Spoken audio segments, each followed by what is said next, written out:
السلام عليكم ورحمة الله وبركاته. الحمد لله نحمده ونستعينه ونستغفره ونعوذ بالله من شرور أنفسنا وسيئات أعمالنا. من يهده الله فلا مضل له ومن يضلل فلا هادي له، وأشهد أن لا إله إلا الله وحده لا شريك له، وأشهد أن محمدًا عبده ورسوله. أما بعد، فقد قال الله تعالى في القرآن العظيم: أعوذ بالله من الشيطان الرجيم، اتقوا الله حق تقاته ولا تموتن إلا وأنتم مسلمون، اتقوا الله الذي تساءلون به والأرحام، إن الله كان عليكم رقيبا، اتقوا الله وقولوا قولا سديدا يصلح لكم أعمالكم ويغفر لكم ذنوبكم، ومن يطع الله ورسوله فقد فاز فوزا عظيما. ألهاكم التكاثر حتى زرتم المقابر. கண்ணியத்துக்குரிய எல்லாம் வல்ல அல்லாஹ்வின் நல்லடியார்களே, அல்லாஹ்வுடைய பேரருளால் அல்லாஹ்வுடைய மார்க்கத்தை அறிந்து கொள்வதற்காக அல்லாஹ்வுடைய ஆலயம் மஸ்ஜித் முபாரக்கில் ஜும்மாவை முன்னிட்டு நாம் அமர்ந்திருக்கிறோம். இந்த வாய்ப்பை வழங்கிய எல்லாம் வல்ல அல்லாஹ்வுக்கு அனைத்து புகழும் உண்டாட்டுமாக. இன்றைய ஜும்மா உரையில் 2 பாவங்களை குறித்து அறிந்து கொள்ள இருக்கின்றோம். அந்த 2ம் அல்லாஹ்வை ஏற்றுக்கொண்ட முஸ்லிம்களை நரக படுகொலியில் தள்ளும் என்பதை இங்கு நான் சுட்டிக்காட்ட கடமைப்பட்டிருக்கிறேன். ஒன்று, 102ஆம் அத்தியாயம், அத்தகாசுர் அத்தியாயம், முதல் 2 வசனங்கள். அல்ஹாக்கும் தகாசுர் ஹத்தா சுருத்துமுல் மகாபிர்.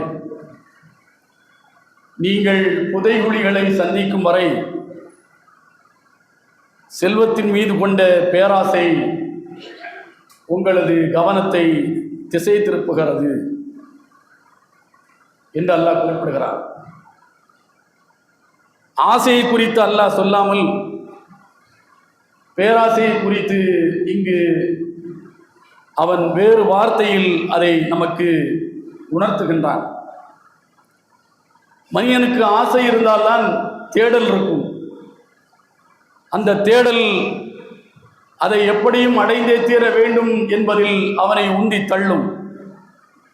அதனால் தான் நபிகள் நாயகம் ஸல்லல்லாஹு அலைஹி வஸல்லம் சொன்னார்கள், லி குல்லி இம்ரிஇன் மா நவா.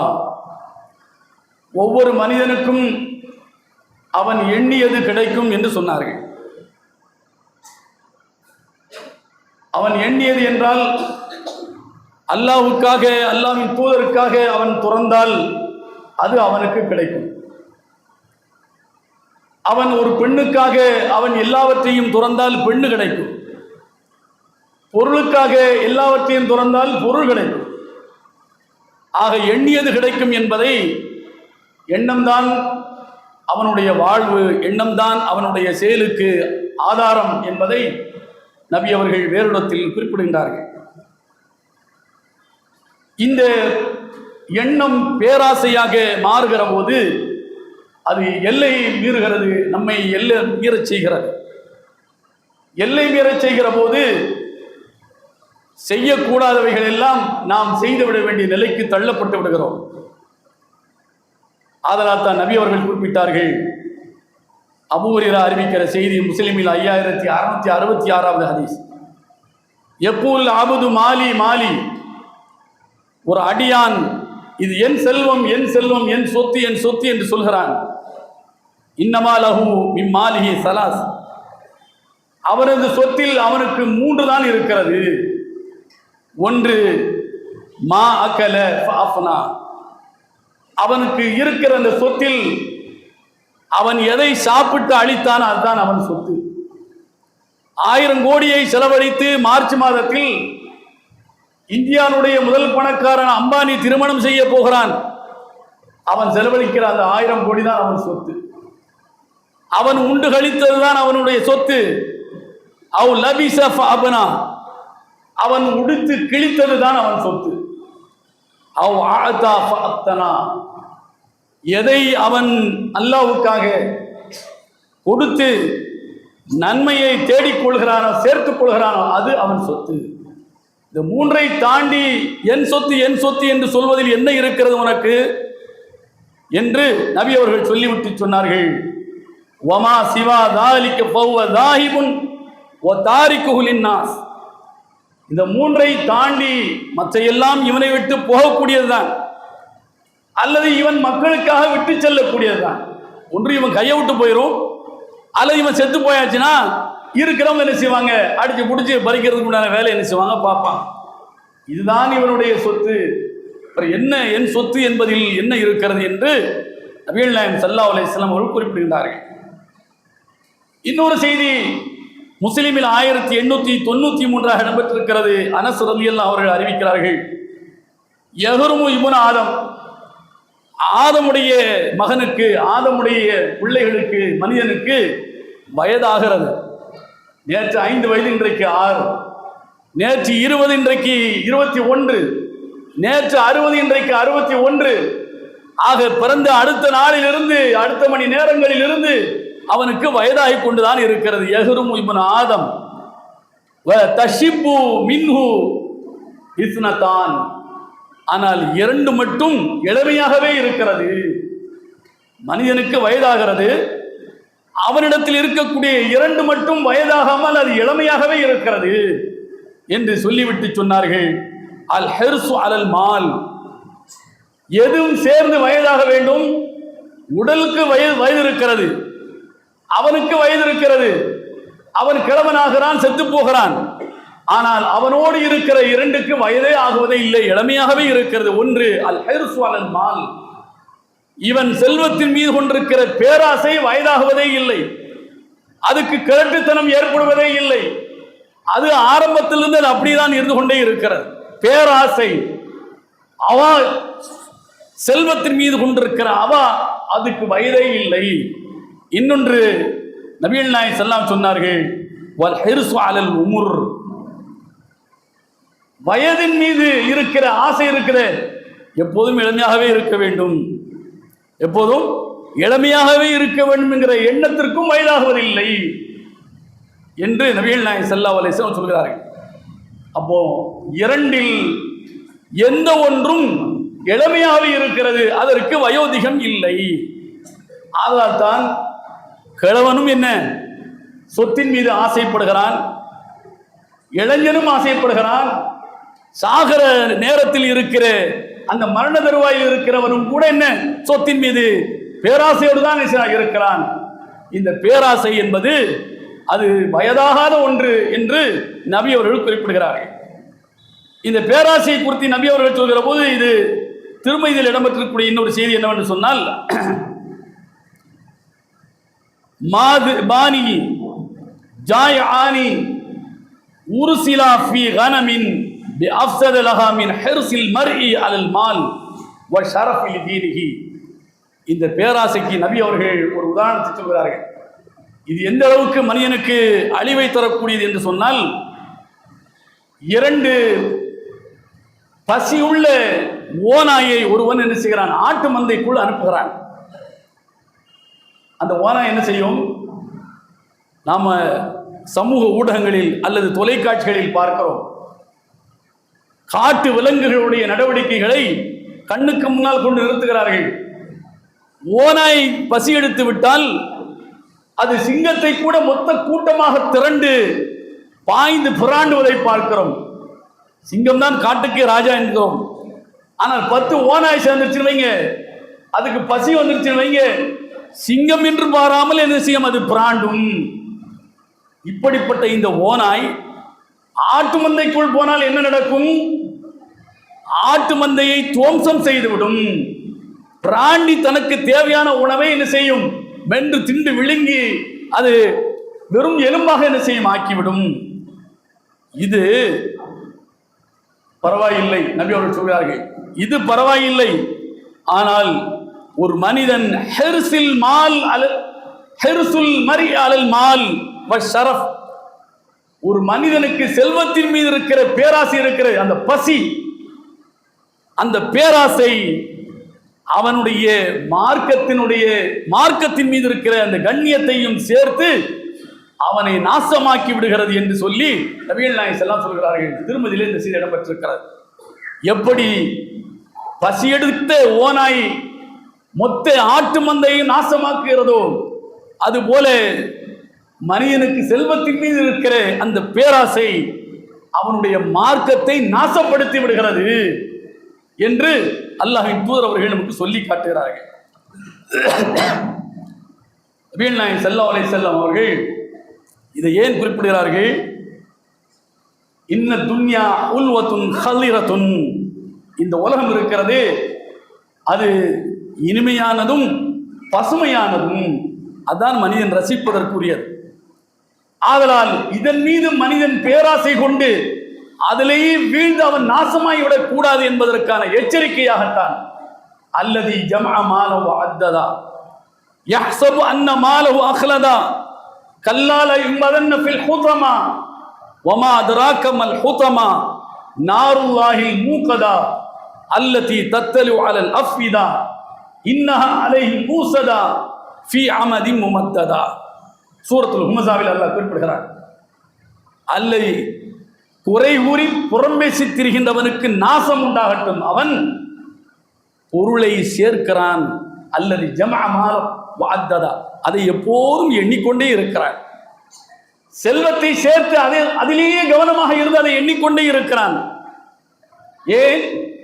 அன்ன மாலஹு அக்லதா, இந்த செல்வம் தான் என்னை இந்த உலகத்தில் நிலைத்திருக்க செய்யக்கூடியது, எப்போதும் இங்கேயே நம்மை இருக்க வைத்து விடும், இதற்கு அவ்வளவு வலிமை இருக்கிறது என்று அவன் நினைக்கிறான். கல்லா, அவன் எண்ணும்போது போல் அல்ல,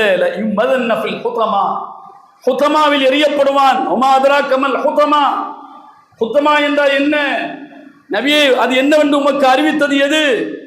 நாருல்லாஹில் மூகதா, அந்த ஹுதமா என்பது அல்லாஹ்வுடைய நெருப்பு, அல்லாஹ்வுடைய நெருப்பு.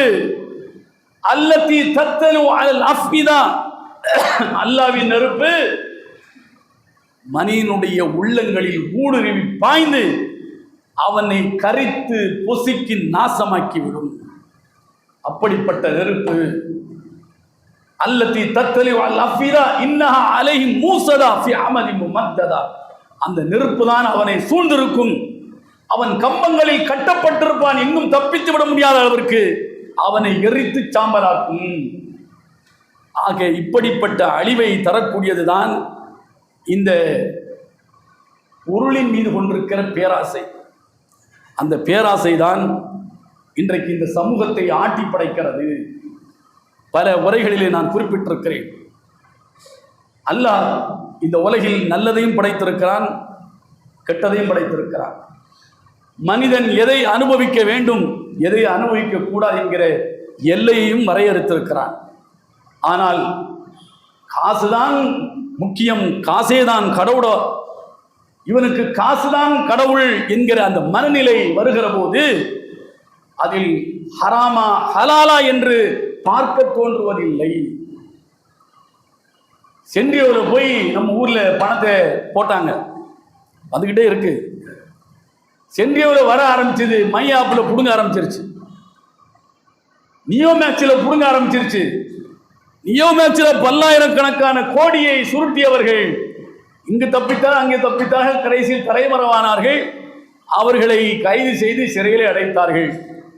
இப்போ வழக்கு நீதிமன்றத்துக்கு போயிருக்கிறது. நீதிமன்றத்தில் பல்லாயிரம் கோடியை வசூல் பண்ணி யாராவது எவ்வளவு கொடுத்தாங்கன்னா அப்படி வாங்கிட்டு போ என்று சொல்வார்களா? சட்டம் ஏமாற்றுவர்களுக்குத்தான் சாதகம், சட்டம் மோசடிக்காரர்களுக்குத்தான் சாதகம். எனவே எவெல்லாம் லட்சங்களை போட்டானோ நியூ மேக்ஸில் அவனுக்கு எங்கோ மலையடிவாரத்தில் வனாந்தரத்தை வாங்கி பதிந்து வைத்திருக்கிறான். பல 100 ஏக்கர்களை, பல 1000 ஏக்கர்களை அது ஒரு 2 ஏக்கரை 1 ஏக்கரை உனக்கு எழுதி தரேன் நீ இந்த பணத்துக்கு என்று செய்வான், எழுதி கொடுத்து வழக்கை சமன் செய்து விடுவான். அதே போன்றுதான் சென்ட்ரியோ. இப்ப அடுத்து அது வர இருக்கிறது. நம்மளுக்கு சென்ட்ரியோவில் போட்டாலுக்கு ரொம்ப சந்தோஷம். நியூ மேக்ஸ்ல தான் அடி வாங்கிடுச்சு, சென்ட்ரியோ இன்னும் ஓடிக்கிட்டு தான் இருக்கு அப்படி சொல்லி நம்மளுக்கு. அடுத்து பாருங்க, இன்னொன்னு என்ன, மை V3 ஆட்ஸ் அப்படின்னு சொல்லி ஒண்ணு. நீ விளம்பரத்தை மொபைல்ல பார்த்துக்கிட்டே இருந்தா போதும், உனக்கு வந்துகிட்டே இருக்கும். பாருங்க, உழைப்பில்லாமல் வருகிற வழி என்ன என்று தெரியாமல் பணம் மட்டும்தான் வேண்டும் என்கிற இந்த குறிக்கோளில் ஆணும் பெண்ணும் அலைவனுடைய விளைவு இந்த சமூகத்தை இன்றைக்கு நான் கொடுத்து ஏமாந்து விட்டேன் என்று காவல்துறையில் கூட்டம் கூட்டமாக போய் புகார் கொடுக்கிற நிலைக்கு தள்ளி இருக்கிறது. இப்படிப்பட்ட பேராசை வேண்டுமா? இந்த ஆசையால் நீங்கள் அடைய போவது என்ன? இந்த இறைவன் தடுத்திருக்கிற இந்த வழியால் நீங்கள் அடைய போவது என்ன? மிகப்பெரிய அழிவு இருக்கிறது என்பதை நீங்கள் கவனத்தில் கொள்ளுங்கள். அத்தனையுமே வட்டியினுடைய ஒரு வகை. எந்த வழியில் வந்தாலும் சரி, மை V3 ஆப்பாக இருந்தாலும் சரி, அது சென்ட்ரியோவாக இருந்தாலும் சரி, அல்லது நியோமேக்ஸாக இருந்தாலும் சரி, எல்லாம் வெவ்வேறு பெயர்களில் வடிவப்படுத்திருக்கிறது. ஆரம்பத்தில் பல வருடங்களுக்கு முன்னர் நாம் இங்கு சொல்லி காட்டிய ஒன்றுதான் MLM என்று சொல்வார்கள், மல்டி லெவல் மார்க்கெட்டிங், சங்கிலி தொடரான வியாபாரம். அந்த சங்கிலி தொடர் வியாபாரத்தினுடைய ஒரு வகைதான் இந்த சன்யன்கள் எல்லாம். சங்கிலி தொடர் வியாபாரம் என்று சொல்லி ஆமே ஆரம்பித்தான், மோடி கேர் ஆரம்பித்தான். இப்ப அவர்கள் எல்லாம் மாறி சுருட்டி கொண்டு போய்விட்டார்கள், வேறு பெயரில் வருகின்றார்கள். இந்த வேறு பெயரில் வரக்கூடியவர்கள் அதனுடைய சூட்சுமத்தை தெரிந்து இங்கிருக்கிறவர்களே பல்லாயிரம் கோடிகளை சுருட்டி கொண்டு ஓடிவிடுகிறார்கள். அரசாங்கத்துக்கே டாட்டா காட்டக்கூடிய நிலை நாட்டில் இருக்கிறது என்று சொன்னால், ஒரு சாமானியன் பல லட்சங்களை போட்டால் அவனுக்கு என்ன கிடைக்கும்? பட்டராமம் தான் கிடைக்கும். ஆனா என்ன, இப்போ வயிற்று பசிக்கு வந்துகிட்டே இருக்கும். 10,000 வரும், 20, அப்பா எந்த பிரச்சனையும் இல்லை, நீட்டா வண்டியில போறோமா, நீட்டா தொழுறோமா, நீட்டா போறோமா, நமக்கு பணம் வந்துகிட்டே இருக்கிறது என்கிற அது மட்டும்தான் இருக்கும். சாவு இருக்கிறது, சாவுக்கு பிறகு அல்லாஹ்விடத்தில் அதற்கான நிச்சயமாக பிரதிபலன் நிச்சயமாக இருக்கிறது. அல்லாஹ் திருக்குர்ஆனில் சொல்லி காட்டுகிறான், யம்ஹகுல்லாஹு ரிபா வ யுர்பி ஸதகாத். அல்லாஹ் தர்மத்தை வளர்க்கிறான், வட்டியை அழித்து நாசமாக்குகிறான். வட்டியினுடைய மிகப்பெரிய விபரீதங்களை தெரியாமல் வட்டியை வாங்குகிறவன், தின்னுகிறவன், அதற்கு துணை நிற்கிறவன், அதற்கு கணக்கெழுகிறவன், அத்தனை பேருமே குற்றத்தில் சமமானவர்கள், நரகத்தில் நிரந்தரமாக இருப்பார்கள் என்று அல்லாஹ் சொல்லி காட்டுகிறான். இத்தனைக்கும் எது காரணம்? பொருளின் மீது கொண்ட பேராசை, இருப்பதை கொண்டு போதுமாக்கிக் கொள்ள வேண்டும் என்கிற சிந்தனை இல்லை.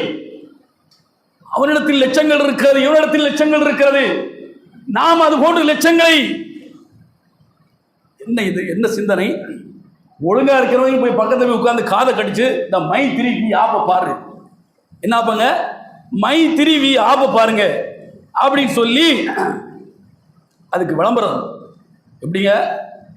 உண்மையை உறக்க சொல். யாரு? இல்லைங்க, நம்ம தொலை வரக்கூடிய ஆளுங்க சும்மா இருப்பான, அவன் காதை போய் கடிக்கிறது பாத்தீங்களா? மை V3 ஆப், உண்மையை உறக்க சொல். இறை சக்தி மற்றும் இயற்கையின் சக்தியால் இயங்கும் மக்களின் நிறுவனம். யாரு? களிமா சொன்னவன். இறை சக்தி மற்றும் இயற்கையின் சக்தியால் இயங்கும் மக்கள் நிறுவனம். எவனோ ஒரு அடிச்சுட்டு சுருட்டிட்டு போறதுக்கு இவன் என்ன செய்யறான்? தன்னுடைய வலைப்பக்கத்தில் விளம்பரம் செய்கிறான். இது நமது மை V3 ஆட்ஸ் ஆல் நம் வாழ்வு உயர்ந்த உண்மையை உலகை செய்வோம். சண்டாளர்களா? அல்லாஹ் ஒன்றை தடுத்திருக்கிற போது அதற்கு அல்லாஹ்வின் பெயராலே விளம்பரமா? சாராய கடைக்கு பிஸ்மில்லா சாராய கடை, கள்ளு கடைக்கு பிஸ்மில்லா கள்ளு கடை, குடிக்கும் போது பிஸ்மில்லா சொல்லி குடி, ஒன்றும் பிரச்சனை இல்லை, அல்லாஹ் வேற சொல்லியாச்சுன்னா அதுவும் சேர்ந்துதான் ஹலால் என்றா? என்ன மார்க்கம் இது? என்ன பெயரில் நீங்கள் முஸ்லிம்களாக இருக்கிறீர்கள்? முஸ்லிம் என்று சொன்னால் பெயரில் இருந்து விட்டு போய்விட்டால் அல்லாஹ் நமக்கு சொர்க்கத்தை தந்து விடுவானா? நான் தப்பித்து விடலாமா? அப்படி என்றால் அப்துல்லாவுக்கு முதல் சொர்க்கம். ஏன்? முகமது நபியை பெற்றெடுத்த காரணத்தினால். ஆமினாவுக்கு முதல் சொர்க்கம் முகமதுடைய தாய் என்பதால். பேர்ல முஸ்லிம்களாக இருக்கனால சொர்க்கத்தை எல்லாம் கொடுத்து விடுவானா? தரமாட்டான். அப்ப பாருங்க எந்த அளவுக்கு இந்த சமூகம் பணத்தின் மீது கொண்ட பேராசையால் அது என்ன வழியில் வருகிறது, எப்படி அது நமக்கு கிடைக்கிறது என்பதை பற்றிய துளியளவும் சிந்தனை இல்லாமல் 10 லட்சம் ரூபாய் இருக்கான், இந்த புடி மைத்ரி ஆப். மைத்ரி ஆப் என்ன? அது அவன் கம்பெனியில சில ப்ராடக்ட்களை உண்டாக்கி வச்சிருக்கான். அதை விற்பனை செய்வதற்காக வேண்டி முகவர்களை உருவாக்கி வைத்திருக்கிறார்கள். இந்த முகவர் வழியாகத்தான் என்ன செய்யணும், முதல்ல 5 ரூபாயை கட்டி உள்ள சேரணும். அதுக்கப்புறம் நீங்க சேரவே முடியாது. ஒரு முகவர் தான் என்ன செய்யணும், உங்களை சேர்த்து விடணும். உங்களை சேர்த்து விடும்போது அவனுக்கு ஒரு கணக்கு, அந்த சங்கிலி தொடர் MLM தான். அதை நீங்க உள்ளவே பார்த்தீங்க வைங்க, எல்லா இடமுமே என்ன வலைகளில் அப்படி வியாபித்திருக்கிறது, சமூக ஊடகங்களில் இருக்கிறது. மைத்திரி ஆப்பனா என்ன, எப்படி அது வருவாயை தரும், அது எப்படிப்பட்ட மிகப்பெரிய மோசடி ஏமாற்று என்பதை எல்லாமே இந்த சமூக ஊடகங்களில் தான் இருக்கிறது. போய் பார்த்துக் கொள்ளுங்கள். ஒரு முஸ்லீமாக இருக்கிறவன் அவன் எச்சரிக்கையாக இருக்க வேண்டும். பணம் கிடைக்கும், ஆனால் அல்லாஹ்விடத்தில் எந்த மரியாதையும் கிடைக்காது. அல்லாஹ்விடத்தில் எந்த மரியாதையும் கிடைக்காது. லன் யமஸ்ஸனன்னார் இல்லா ஐயாம் மாதூதா. எங்களை நரகம் தீண்டினாலும் கொஞ்ச நாளைக்குத்தான் என்று யூதர்களும் கிறிஸ்தவர்களும் எண்ணினார்கள். அப்படி எண்ணிக்கொண்டிருக்கின்றீர்களா? நரகத்தை பற்றிய அச்சமில்லாமல் இந்த உலகத்தில் வாழ்ந்து விட்டு போகலாம் என்று நினைக்கின்றீர்களா? அல்லாஹ் சும்மா விட மாட்டான், நிரந்தர நரகத்தில் தள்ளி விடுவான். இந்த வட்டியின் சாயலால் எவன் வாழ்கிறானோ அவனுக்கு நிரந்தர நரகம். இந்த உலகத்திலேயே அதற்கான அவர்கள் பரிகாரத்தை தேடிக்கொள்ளவில்லை என்றால், அதிலிருந்து மீளவில்லை என்று சொன்னால், அதே நிலையில செத்து போ என்று சொன்னால் அவர்களுக்கு நிரந்தர நரகம் தான். அடுத்து பாருங்கள், இன்னொரு குற்றம். அது என்ன குற்றம்? இதுவும் மனிதனை அழித்து நாசமாக்குகிறது. அற்பமான தவறுகள். என்ன தவறுகள்? அற்பமான தவறுகளை கண்டும் காணாமல் நாம் அரங்கேற்றுவது. அற்பமான தவறுகளை கண்டும் காணாமல் நாம் அரங்கேற்றுவது. இந்த அற்பமான தவறுகளை குறித்து நபி அவர்கள் எச்சரிக்கிறார்கள். அஹ்மதுல இந்த செய்தி இடம்பெற்றிருக்கிறது.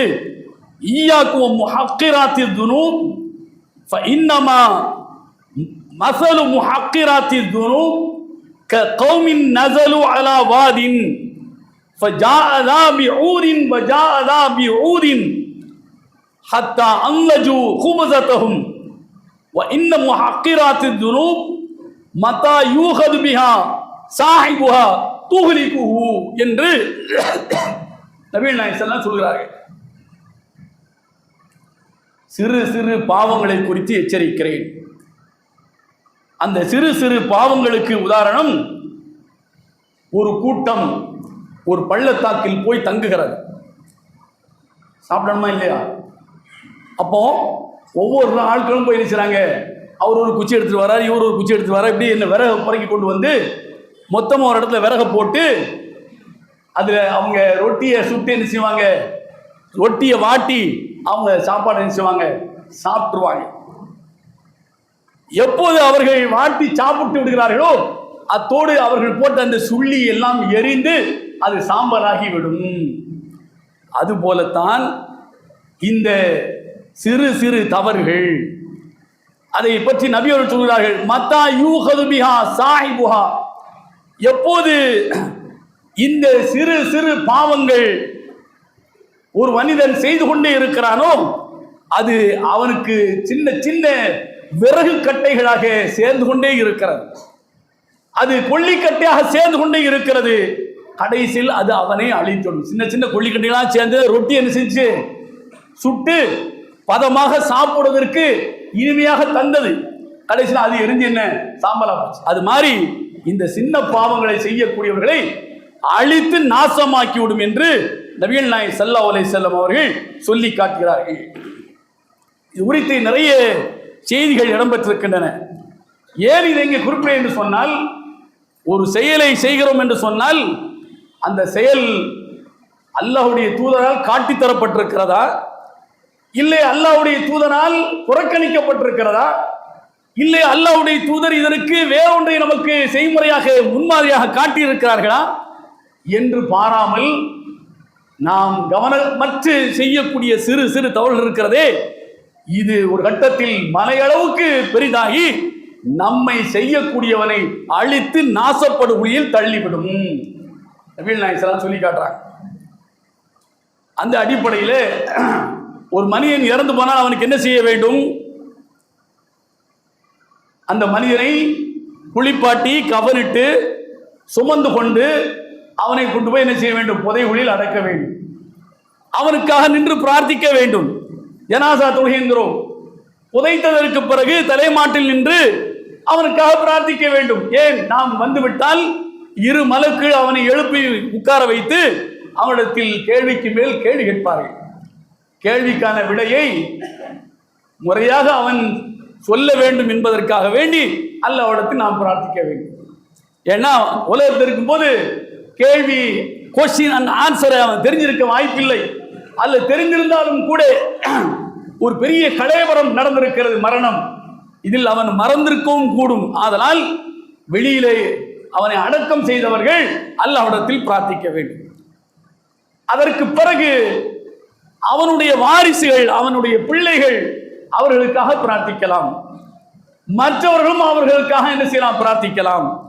அதைத்தான் குர்ஆன் அல்லாஹ் சொல்கிறான், ரப்பனா இக்ஃபிர் லனா வ லிஇக்வானினா அல்லதீன சபக்குனா பில் ஈமான் வலா தஜ்அல் ஃபீ குலூபினா கில்லல் லில்லதீன ஆமனு ரப்பனா இன்னக ரഊஃபுர் ரஹீம்.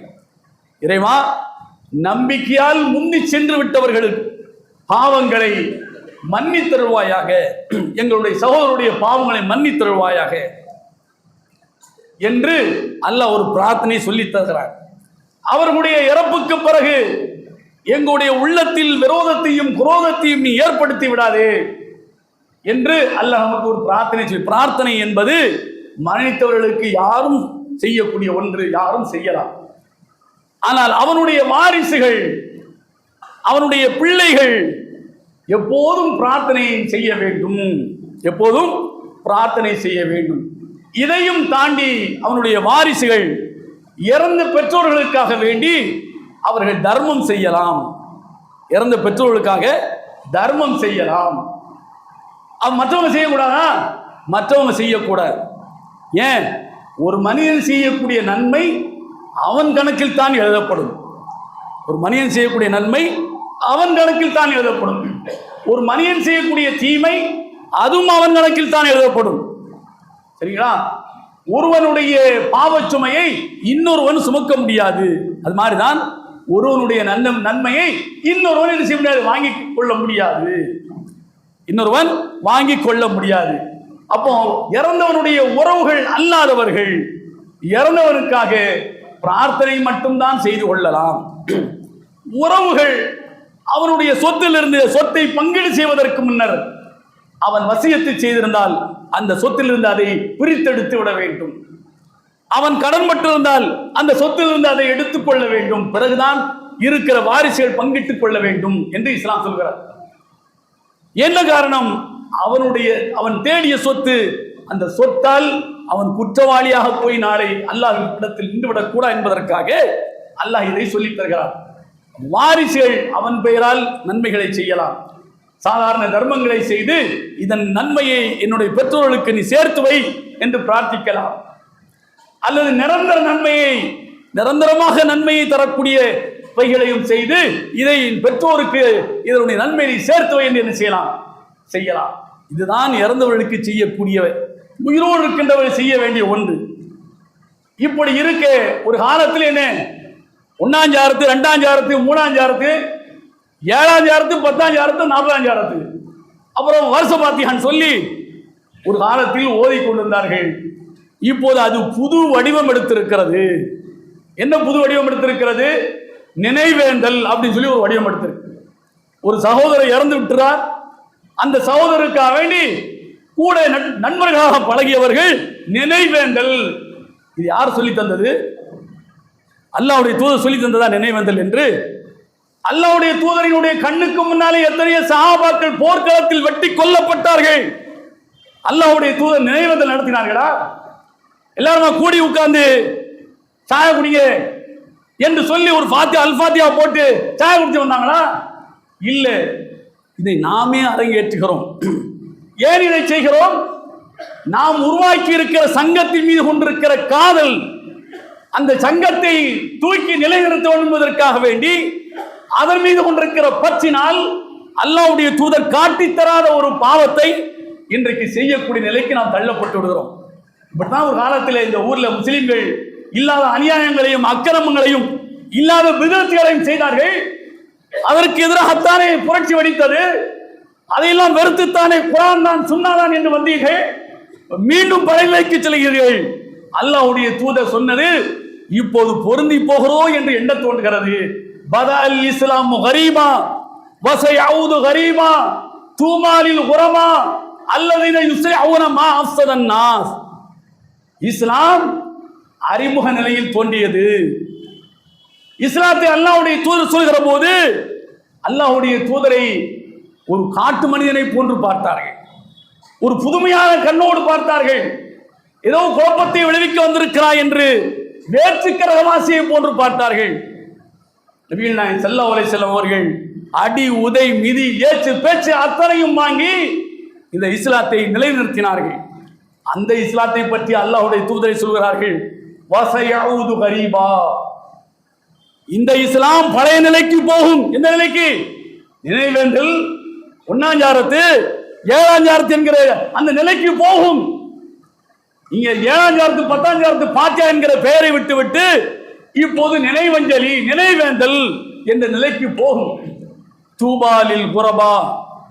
இந்த காலகட்டத்தில் மீண்டும் இஸ்லாமிய விளக்கை ஏற்றி வைக்கக்கூடிய அந்த புதுமையாக பார்க்கப்படக்கூடிய அந்த மனிதனுக்கு நற்செய்தி உண்டாகட்டும், அல்லாஹ்வுடைய நற்செய்தி உண்டாகட்டும். ஏன்? அல்லதீன யுஸ்ரிஊன மா அஃஸதன் நாஸ்.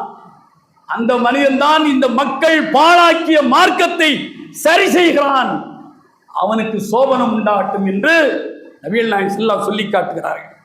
சமூகத்தில் ஒன்றின் மீது கொண்டிருக்கிற காதல் இல்லாத அநியாயங்களை எல்லாம் செய்ய தூண்டுகிறது. என்ன இடவை வச்சு துறைங்க, மார்க்கத்தில் இல்லாத ஏன் செய்கிறீர்கள்? எவ்வளவு பெரிய செயல்! நீங்கள் இந்த சமூகத்திற்கு எதை நீங்கள் விட்டு செல்ல போகிறீர்கள்? அடுத்த தலைமுறைக்கு எதை கடத்த போகிறீர்கள்? அல்லாஹ்வுடைய தூதர் சொன்னார்கள். நான் பல உரையிலே குறிப்பிட்டிருக்கிறேன். நபிகள் நாயகம் ஸல்லல்லாஹு அலைஹி வஸல்லம் அவர்கள் ஒரு அவையில் இருக்கிற போது, மதீனாவில் பள்ளியில் இருக்கிற போது முதற் கூட்டத்தினர் வந்தார்கள். பார்க்க பஞ்ச பராரிகளாக கிழிந்த ஆடைகளை உடைத்துக் கொண்டு காட்டுவாசிகளை போன்று வந்தார்கள். நபியுடைய முகம் மாறிவிட்டது. ஏன்? அந்த மனிதர்களை பார்க்கிற போது இந்த அளவுக்கு வறுமை போரத்தாண்டம் ஆடுகிறது என்று நபி அவர்கள் உடனே எழுந்து இவர்களுக்காக நீங்கள் ஏதாவது இருந்தால் கொடுங்க என்று உரை நிகழ்த்தினார்கள். அல்லாஹ்வின் தூதரின் உரையை கேட்டு ஒவ்வொரு தோழர்களும் அவரிடத்தில் இருந்ததை, வீட்டில் இருந்ததை, துணிகளாக இருந்தாலும் சரி, உணவு பண்டங்களாக இருந்தாலும் சரி கொண்டு வந்து குவித்தார்கள். மலையளவுக்கு குவிந்து விட்டது. நபியுடைய முகம் அப்படியே மாறியது, மலர்ச்சியானது. அல்லாஹ்வுடைய தூதர் சொன்னார்கள், மன் சன்ன சுன்னத்தன் ஹசனத்தன். எவன் ஒரு நல்ல முன்மாதிரியை உண்டாக்குகிறானோ அந்த முன்மாதிரியை உண்டாக்கியவனுக்கு கூலி உண்டு. ஒன்றுக்கு 10 700 மடங்காக அல்லாஹ் நாடி அளவுக்கு அதை பெருக்கி அவனுக்கு கூலியாக கொடுக்கிறான். நல்ல சுன்னத்தை, நல்லதை எவன் செய்கிறான் என்று சொல்லவில்லை. ஹசனத்தன், சுன்னத்தன், ஹசனத்தன் என்று சொல்கிறார்கள். சுன்னத் என்று சொன்னால் ஒரு வழிமுறை. அதே போன்று மன் சன்ன சுன்னத்தன் செய்யத்தன். எவன் ஒரு கெட்ட வழிமுறையை உண்டு பண்ணுகிறானோ அதை அவன் செய்ததற்கான கேடு, அவன் செய்ததற்கான குற்றம் உண்டு. இதை பார்த்து அடுத்த தலைமுறை, ஆமா நம்ம பள்ளிக்கூடத்தில் நினைவேந்தல் நடத்தினாரு எங்க வாப்பா எல்லாம் சேர்ந்து. என்ன இப்ப நம்மளும் என்ன, நம்ம கூட்டாளி எவனா செத்து போனா அவனுக்கு நம்ம என்ன செய்ய, நினைவேந்தல் நடத்த வேண்டும் என்று சொல்லி நம்ம யாரத்து பாத்தியா எல்லாம் போய் நினைவேந்தலாக என்ன வர ஆரம்பிக்கிற போது இதை ஆரம்பித்து வைத்தவர்களுக்கு ஆரம்பித்ததற்காக என்ன குற்றம் உண்டுமோ அதில் எந்த குறையும் இல்லாமல் அதை பார்த்து செய்கிறவனுக்கும் குற்றம் எவ்வளவோ அதே குற்றத்தில் பங்கு ஆரம்பித்தவனுக்கும் உண்டு. நபிகள் நாயகம் சொல்லி காட்டுறாங்க. இது புகாரியில இடம்பெற்ற, முஸ்லீம்ல 1887 ஹதீஸா இடம்பெற்றிருக்கிறது. படித்து பாருங்க. அப்ப நாம் அடுத்த தலைமுறைக்கு எதை கடத்த போகிறோம், எதை சொல்லித்தரப் போகிறோம்? மார்க்கத்தில் காட்டாத ஒன்றை அவர்களுக்கு வழிகாட்டி அவர்களையும் நரகப்படுகொலியில் தள்ளப் போகிறோமா? இல்லை மார்க்கத்தில் சொல்லித்தரப்பட்டதை காட்டி அவர்களையும் பண்படுத்த போகிறோமா? நீங்கள் சரியான வழியில் இல்லை என்று சொன்னால், முறையாக உங்களுடைய பிள்ளைகளை நீங்கள் வளர்த்தெடுக்கவில்லை என்று சொன்னால், உங்களை பார்த்துத்தான் உங்கள் பிள்ளை வளரும் என்று சொன்னால், உங்கள் பிள்ளை உங்கள் பிள்ளைகளாக இருக்காது. அதற்கும் சேர்த்து அல்லாஹ்விடத்தில் நீங்கள் தண்டிக்கப்படுவீர்கள் என்பதை மனதில் கொண்டு, இது போன்ற சிறிய பாவங்களாக பெரிய பாவங்களாக இருந்தாலும் சரி, அதிலிருந்து முற்றாக நாம் விலகி இருக்க வேண்டும்.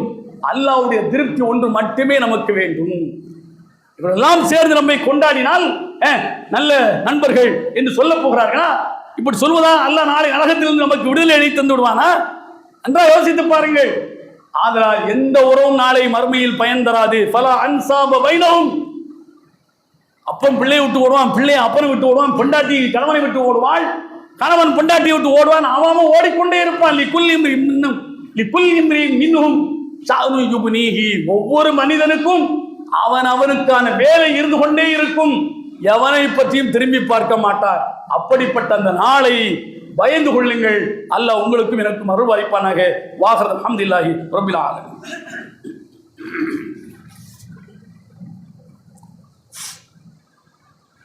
அல்ஹம்துலில்லாஹ் வஸ்ஸலாத்து வஸ்ஸலாம் அலா ரசூலில்லாஹ் மா பஅத்.